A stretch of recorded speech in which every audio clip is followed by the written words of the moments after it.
Good morning, friends. I am Professor Prashant Mahajan. So today we are going to see the instrumentation of IR spectrophotometer. It is similar to the UV visible spectrophotometer, but in the case of UV visible spectrophotometer, we are dealing with the lambda max of the uh, radiation. So there is IR source, then monochromator, there is reference cell, there is sample cell, then detector, and readout system. So there are five components of the IR spectrophotometer. So let us see one by one their function and example. So first is source. So source is having function. It provides radiation of sufficient frequency. So examples are nurse blower. So it is composed of rare earth metals or earth oxide like zirconium oxide, yttrium oxide, and erbium oxide. So this can be used. Then glober can be used.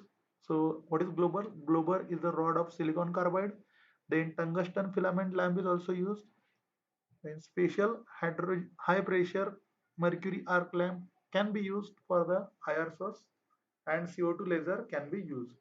So source having the role to provide radiation of sufficient frequency.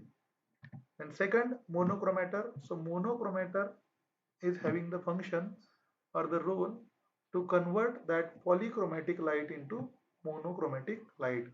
So there are two types. One is metal halide prism and second is grating. So that can be used as a monochromator. Then third is sample cell.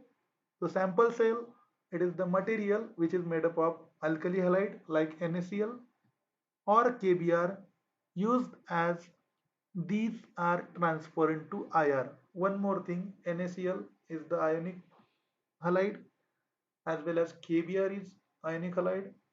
So ionic solvents cannot be used because that will dissolve that NaCl and KBr. Only organic solvents like chloroform is used. IR spectroscopy has been used for the characterization of solid, liquid as well as gaseous sample. So how to do sampling of the solid, liquid and gases, that we will see. So first, for solid, sampling of the solid can be done by deposition of solid film by evaporation of solvent. So first of all, we are going to dissolve that solid analyte in the solvent.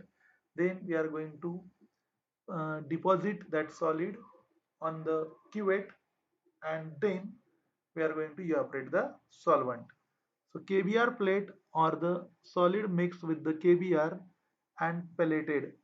Solid is mixed with the nozzle oil and paste is formed. So for the solid we require deposition and evaporation. In the case of liquid, directly we can do the sampling. So sample can be taken directly or in the form of solution and kept in the sample cell of KBr. In the case of gas, we require long tube, that is for analysis of gases. Then next is detector. So the role of the detector is to convert that radiation into electrical signal. So there are three types of detector, that is photon detector, then thermal detector, pyroelectric detector. So it is going to convert that radiation coming from the sample into the electrical signal or electrons or current. So that can be amplified if required, and finally readout system will show you the result or graph. From that graph you can determine the structure of the given compound. So this is sampling, and finally you are going to get such type of spectra. So earlier we have discussed the spectra of the acetic acid. So it is having five absorption band, different band. So depend upon the number of bonds present in the molecule, it is going to show the number of IR absorption band. And last, application of IR spectroscopy. First application, determination of structure and functional group. So by using IR spectroscopy, you are going to get first functional group, and from that functional group you will get the structure of the analyte. Then second, study of chemical kinetics means what? If you are doing any reaction, whether the product is formed or reactant is still available in the reaction, that you are going to see by using IR spectroscopy.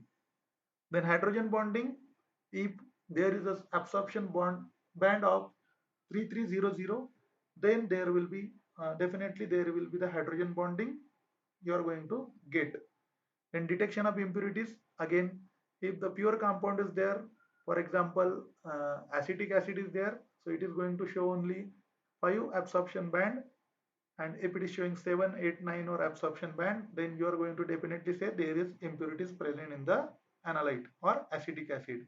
Study of isomerism, you can say, again, hydrogen bonding is also there, but isomerism, cis trans isomer, you can say, or depending upon the functional group, you are also going to say, that is, you are going to study the isomerism based on the IR spectroscopy. Then analysis of urine and other biofluids. So that can be analyzed by the spectroscopy, that is IR spectroscopy. And last, quality control of the pharmaceutical. So just example, quality control means what? You are going to check whether that product is formed or not. For example, you can see that acid, that is ethyl alcohol, and it is giving you ethyl chloride. So ethyl alcohol, their change is that OH bond is sorry, that OH is substituted by Cl. So the IR absorption band of the C single bond O and O single bond H is going to disappear if the product is formed. That means that C single bond O and O single bond H is going to disappear from the IR spectrum, and there will be the band of C single bond Cl. So that is called as quality control, means the required product is formed or not, that you are going to check. So that are the 7 applications of the IR spectroscopy. Thank you.